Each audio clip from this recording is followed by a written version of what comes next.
নমস্কার বন্ধুরা, রান্নাঘর থেকে আবার একটা রেসিপি নিয়ে চলে এলাম। পালং চিংড়ি। তার জন্য এখানে প্রথমেই পালং শাকটাকে কেটে খুব ভালো করে ধুয়ে রেখেছি। এখানে কিছু সবজি নিয়েছি, বেগুন, আলু আর মূলো কেটে ধুয়ে রেখেছি। এবার চিংড়ি মাছগুলো লবণ হলুদ মাখিয়ে নিলাম। আর এখানে কড়াইতে বেশ কিছুটা তেল দেব। তেলটা ততক্ষণ গরম হতে থাক। এদিকে একটা মশলা করে নেব, আদা রসুন সামান্য একটু জল দিয়ে পেস্ট করে নেব। আদা রসুনের পেস্টটা হয়ে গেছে। এবার এদিকে তেলটা গরম হয়ে গেলে চিংড়ি মাছগুলো দিয়ে দেবো।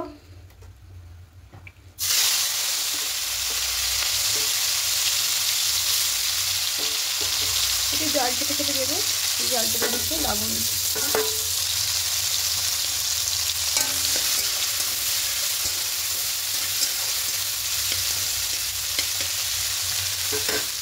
ভাজা হয়ে গেছে, এবার তুলে দেবো।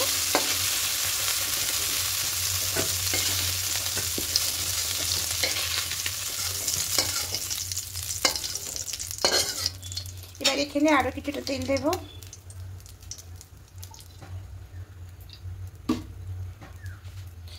এবার এখানে ফোড়নে দেবো 5 ফোড়ন, 2টো শুকনো লঙ্কা দেবো, তেজপাতা দেবো।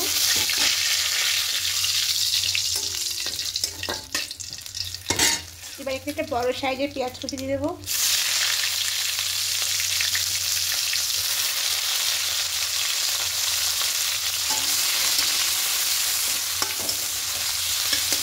পেঁয়াজটা হালকা একটু ভেজে নেব।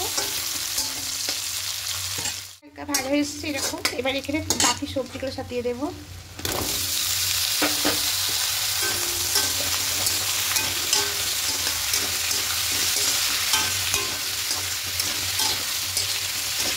এবার এই সবজিগুলো একটু হালকা করে ভেজে নেব। সবজিগুলো হালকা করে ভাজা হয়ে গেছে। এবার এখানে আদা রসুনের পেস্টটা দেবো।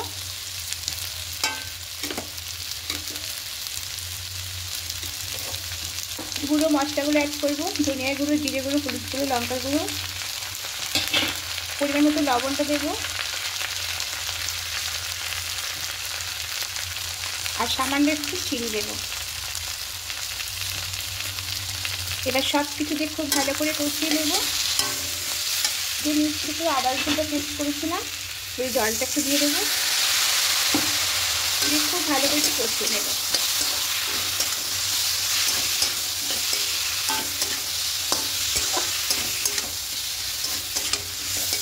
কষিয়ে নিয়েছি মশলাটা। এবার এখানে কেটে রাখা পালং শাকগুলো দিয়ে দেবো।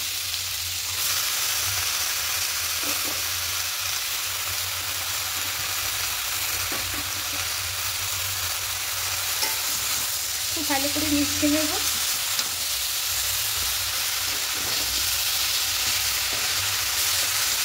একদম কচি পালং শাকগুলো সেই বড় বড় করে কেটেছি। এবার কিছুক্ষণ ঢাকাতে রেখে দেবো। পালং শাক থেকে জলটা যতটা বেরোবে বেরিয়ে যাবে। ব্যাস, এবার ঢাকা দিয়ে কিছুক্ষণ রাখবো। ঢাকাটা খুলে নেব। শাকগুলো অনেকটা নরম হয়ে গেছে, শাক থেকে জলটা বেরিয়ে যাচ্ছে।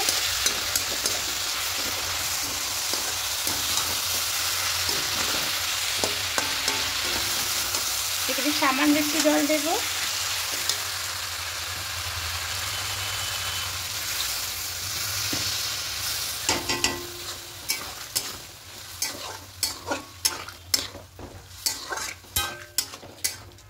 শাকের কোনো চিহ্নই নেই, শাকটা এতটাই জল বেরিয়ে নরম হয়ে গেছে। দেখুন কতটা শাক দিয়েছিলাম, শাকটা আর একটুও দেখা যাচ্ছে না, পুরোটাই মিশে গেছে। এখন একদম কচি শাক, একটু শাকের চিহ্ন দেখা যাচ্ছে না। এবার এখানে ভেজে রাখা চিংড়ি মাছগুলো দিয়ে দেবো। দিয়ে খুব ভালো করে মিশিয়ে নেব। যেহেতু আলুগুলো শক্ত আছে একটুখানি জল দেবো, ব্যাস আর দেবো না।